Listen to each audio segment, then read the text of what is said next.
Добрый день. В прямом эфире новости 24. В начале коротко о главном.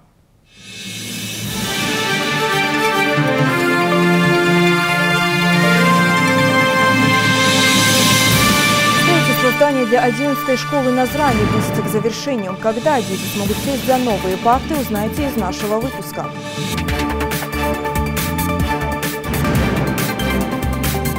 Ингушетия приглашает всех на ифтар. В шатре Рамадана на Поклонной горе в Москве вас встретят с неизменным гостеприимством и накормят вкусной едой.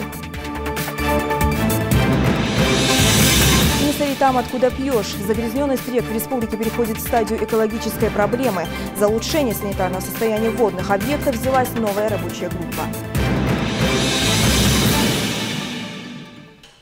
Первый этап реконструкции улицы имени Асият Тутаевой в Назрани нужно завершить к началу июля. Эту задачу поставил Инузбек Евкуров перед республиканскими дорожными службами.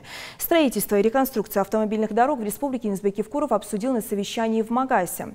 Так, в 2016 году Ингушавтодор в республике ведет работы по строительству, реконструкции, капитальному ремонту автомобильных дорог общей протяженностью почти 100 километров, 3 водопропускных сооружений, а также текущему содержанию и ремонту всех дорог, состоящих на балансе предприятия. Общий объем финансирования составляет около 800 миллионов рублей.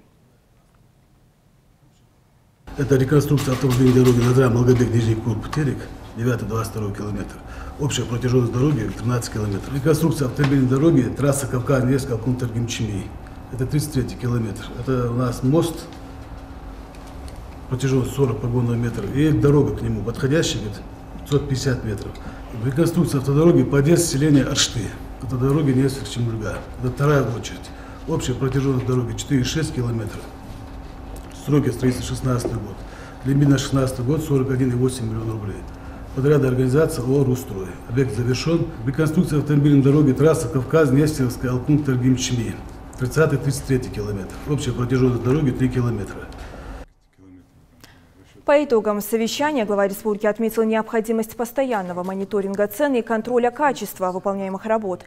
Особое внимание, по мнению руководителя региона, надо уделять объектам, строительство которых близится к завершению.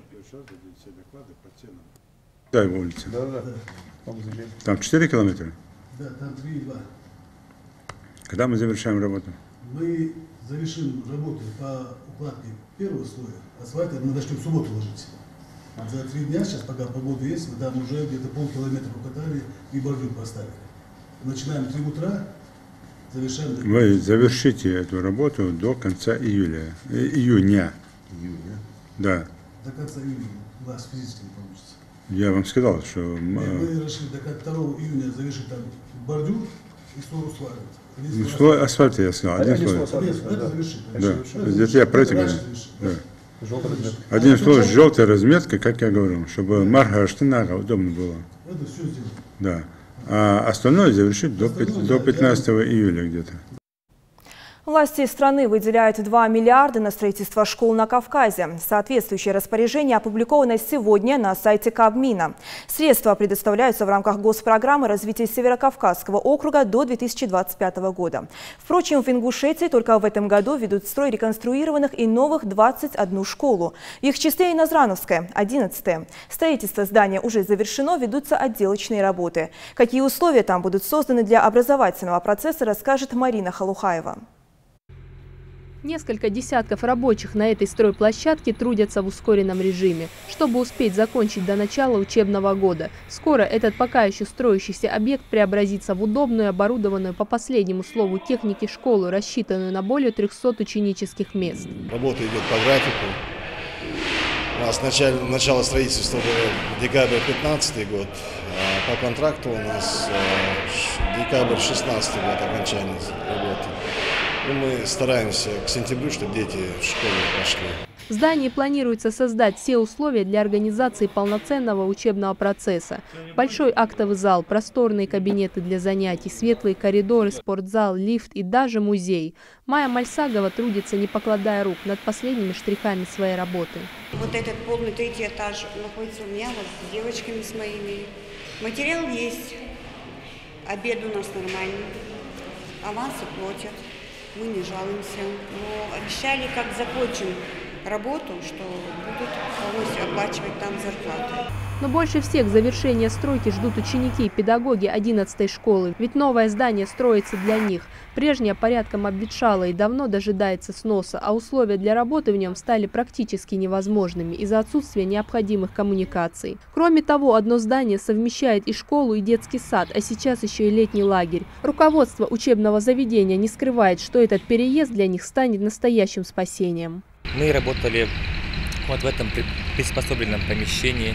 Действительно, не было никаких условий. Работали мы 2 смены. 2-я смена у нас заканчивалась в 6:30. Были сложности, не было своего оснащенного спортивного зала, актового зала. Поэтому возлагаем огромные надежды на эту новую школу и с огромной радостью переходим 1 сентября, открываем двери для наших учащихся. По плану строительство должно завершиться в конце этого года, но рабочие опережают сроки. И, возможно, уже в это 1 сентября ученики и преподаватели 11-й школы встретят в новом здании. Марина Халукаева, Рамзан Зурабов. Новости 24. Сегодня в Москве в рамках культурно-благотворительной акции «Шатер Рамадана» пройдет вечер ингушской культуры. Традиционно шатер посетит и делегация из Ингушетии во главе с Юнусбеком Евкуровым. На вечер также приглашены видные политики, деятели культуры и искусства, именитые врачи и известные ученые столицы, а также представители Республики России и СНГ. Пришедших на мероприятие ждет насыщенная культурно-познавательная программа и праздничный ужин «Ифтар». В этом году двери шатра для ифтара открыты с первого дня Рамадана и вплоть до окончания поста и наступления праздника Ид-аль-Фитр. Напомню, что за 10 лет шатер Рамадана стал символом национального многообразия мусульманского мира, богатства его культуры и своеобразным центром межконфессионального диалога. В Ингушетии впервые пройдет фестиваль легкомоторной авиации. Сегодня из разных регионов страны в республику прибудут порядка 10 пилотов, а уже завтра зрителей ждет незабываемое шоу. В связи с этим в аэропорту Магаз провели совещание с участием представителей Компромсвязи, представителей главной воздушной гавани республики, Минспорта и аэроклубов региона. Обсудили подготовку к предстоящему слету и дальнейшее развитие легкомоторной авиации в Ингушетии. Мероприятие будет открытым, и жители и гости республики смогут все посмотреть. Также запланированы показательные полеты с выполнением фигур пилотажа, в том числе и со зрителями в качестве пассажиров. В последнее время у нас развивается парашютный спорт. В данном направлении мы работаем уже с 2013 года. Необходимо отметить, что мы уже имеем собственный самолет типа Ан-2 для таких парашютного спорта, для использования. У нас есть собственная вышка для парашютного спорта, есть уже свои. Уже ребята в этом направлении работают.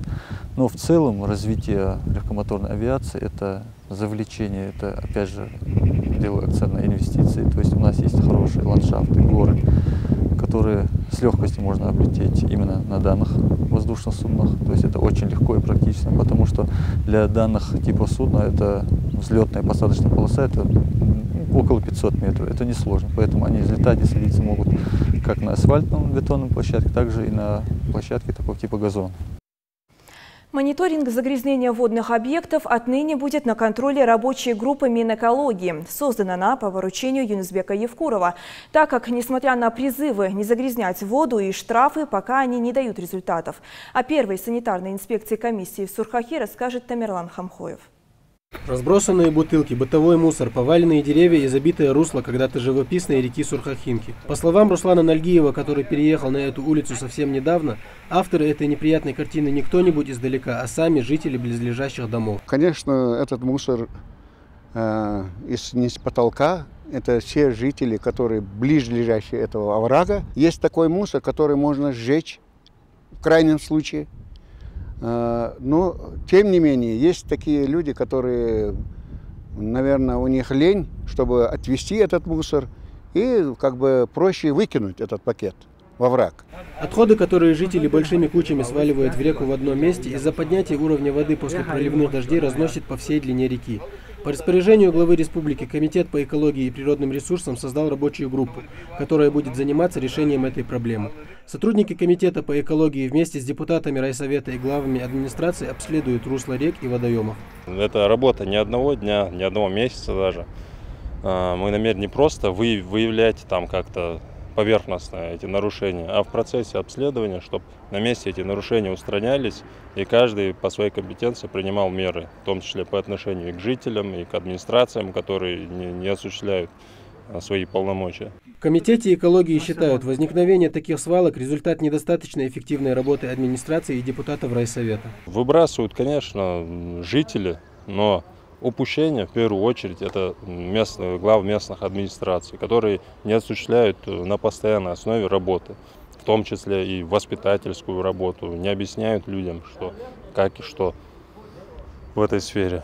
И в том числе и депутаты должны в ежедневном, ежемесячном формате все это проводить, обследовать, выявлять эти нарушения. Однако, по словам депутатов и сотрудников администрации, профилактическая работа с населением ведется. На каждом сельском собрании и на пятничной молитве в мечети жителям объясняют, к каким последствиям может привести загрязнение реки, что об этом злодеянии говорит религия. Каждый пятничный день имамы, вот именно наш имам Сурхахи, каждый пятничный день приводит аяты из Корана, хадисы пророка, саллаллаху алейхи вассалям, но почему-то них это не доходит, я не знаю почему, но как вы видите, вот, все говорят, что не бросил, но факт, что видно все, мусор лежит. Очистить русло этой реки работа не из легких, но даже если ее провести там, где жители продолжат сорить, чисто не станет.